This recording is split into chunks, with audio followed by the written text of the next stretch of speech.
быстро.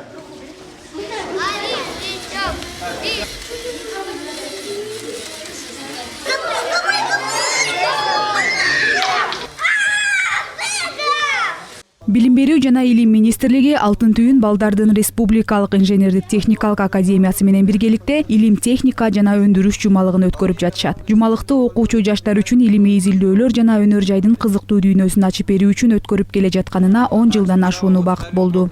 Мен оюмча бул дагы окууда бири-биринен үйрөнүү, анан кийин ушундай конкурстарга катышып, бул биздин балдарыбыз эми бул республикадан чогулуп эметип атышпайбы, ар бир областтардан бул өнөрлөрүн жакка таратышат.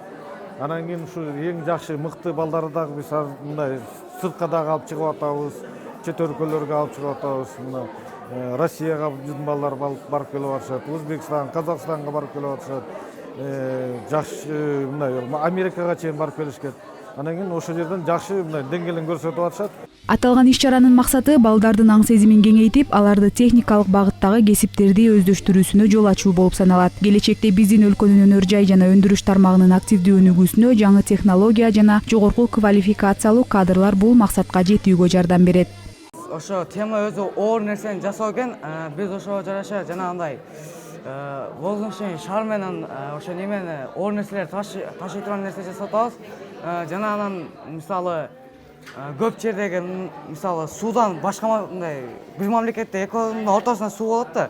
Ал суудан менен да кеме менен ошо башка өзүнүн кошуна мамлекетине ташый турган оор нерселерди ташый турган кеме жасап атабыз да. Иш-чара алгач Улуттук илимдер академиясында болуп, анда тегерек стол, изилдөөчүлүк жана ойлоп табуучулук долбоордун конкурстары, интеллектуалдык оюндар жана викториналар болуп өттү. Ал эми аталган жумалык Алтын түйүн балдардын Республикалык инженердик техникалык академиясында таланттуу балдардын жасаган эмгектеринин жарышы менен уланды. Конкурс 3 турдан түзүлгөн, анда 2 команда өздөрүнүн жасаган робот машиналары менен ат салышты.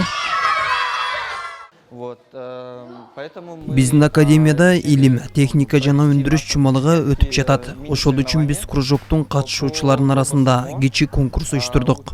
Бул сынакка 6 команда катышты. Жана алардын ичинен жеңүүчүлөрдү аныктадык. Бүгүнкү жеңүүчүлөр 1-марта боло турчу республикалык жарышка катышууга мүмкүнчүлүк алышты. Мындай иш-чаралардын болуп туруусу балдар үчүн чоң стимул болот. Мындан сырткары Улуттук илимдер академиясында ар кандай конкурстар болуп жатат. Жуманын аягында жыйынтыгын чыгарабыз. Республикалык окуучулардын илим, техника жана өндүрүш жумалыгы бул өлкөнүн экономикалык өнүгүү жана гүлдөп өсүүсүнө негиз болуп, өсүп келе жаткан жаштар илимий жана өнөр жай турмушун түптөөгө чоң салымын кошот деген ойдобуз. Айсулуу Таалайбек кызы, Урмат Жумагазы уулу, ЛТР Бишкек.